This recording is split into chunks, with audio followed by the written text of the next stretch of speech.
All right, guys, so we have finally hit the point after 186 man hours. We got our dirt brought up. Unfortunately, we only had like 12 feet to go up, so that's why it took us so long to do this. So we're gonna have to build this thing in stages.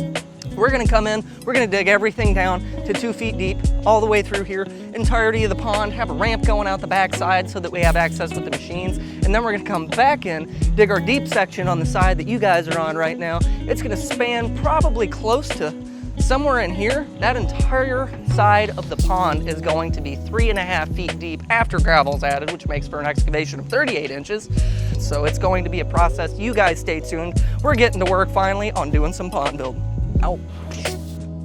All right, so there are tons of different tips and tricks that we used over the course of this project. One of them being the string and rebar that you are seeing right now. So we know our pond dimensions are roughly 45 by 35, and we want to make sure that we can get a very ununiform shape in that space given. So what we did is took two 45-foot pieces of string long ways, two 35-foot pieces of string tied to the 4 pieces of rebar to give us that rectangle to work inside. So once we got that spray painted on the ground, then we got to free-form spray paint a very ununiform shape within that rectangle to make sure we were staying within our means and didn't end up having a problem with material later on.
So one of the things I do want to point out in this, it does probably seem like a superfluous amount of work to be digging an additional trench in the very bottom of your pond hole. As you can see in this video, we are actually digging all that stuff out before we put any liner or anything. We're getting our bottom drain components in there. If you don't know what a bottom drain is in the pond, it's not actually a bottom drain. It is a drain underneath of the liner to handle any runoff that goes underneath the liner and creates hydraulic pressure. For more tips and tricks on how to install those, how we install those, click the link in the top of the screen right now to our video on under pond drains. That'll tell you how everything is done in there, and it will make you realize that we're not just in there wasting time. It's something that needs to be done on even some medium scale projects, let alone a pond of this magnitude.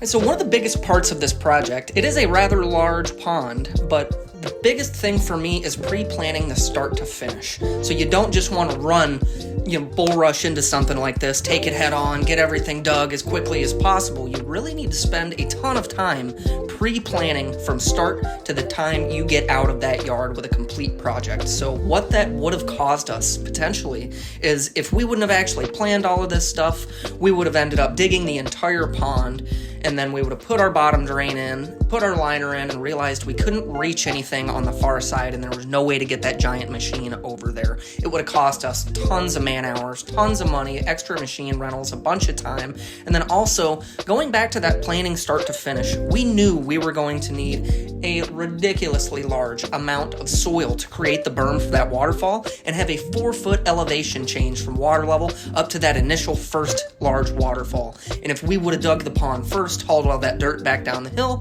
first thing we would have had to do when we got done with that is bring the dirt back up after we placed all of our framers in, ran the compactor in, absorbed a bunch of extra compactor renting price, and it would have just been a nightmare not having this stuff pre-planned. So making sure that you have a game plan from start to finish is how you're going to make a project of this magnitude actually go smoothly, because that's what you would hope for. In this project, as you guys are going to see in the upcoming videos, it went pretty darn smooth. So always be pre-planning and know your end game, know your plan from start to finish, and have a step-by-step, this is how we're going to get this done to make sure everything goes swimmingly.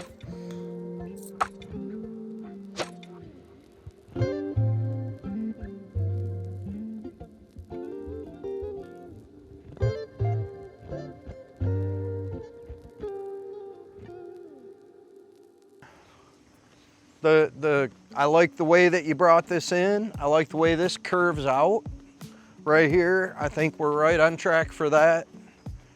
The whole deep stream thing coming around this corner is great. I'm really impressed with the way you got that thing pulled off out of the way. That's amazing. Yeah, but I think this is great, man. I love that you did the extra work up here and packed this in with that roller, and we got now hard earth. His thing was, when we started and he was standing over there, Hunter's like, I want a huge wide waterfall. He was talking like Las Vegas style. And then when he came over and saw the waterfall at the Oasis, and he's like, that's enough water flow for me. And I'm like, we can meet him in the middle on this thing. And you guys building this up definitely opened the door for that. So Yep, so as per the request, we got 4 feet of elevation from water level up to the top of this berm, plus or minus 8 inches. No. 4 feet up from water level? Yeah. Perfect. Yep, that's exactly what we've got. So figured we could carve in whatever we need to make this happen if need be. We got a pretty good plan. We're ready to roll. We can crawl down in there and we can build at least a third of the deep section all the way to the top. We'll have to unfold, and we're just going to be working our way out of town. So, I mean, realistically, picking our keystones, our interaction stones, our framing rocks, knowing which guys those are, having them set aside, knowing what we got, and we can start building our base. I told him we'd have that interaction stone in by the day's end, so that's weird. We should probably get to work, huh? Yeah. I don't really see any point for me to do any more talking. Let's just build something. Wrap it up. Let's just build something. Let's go. Game time.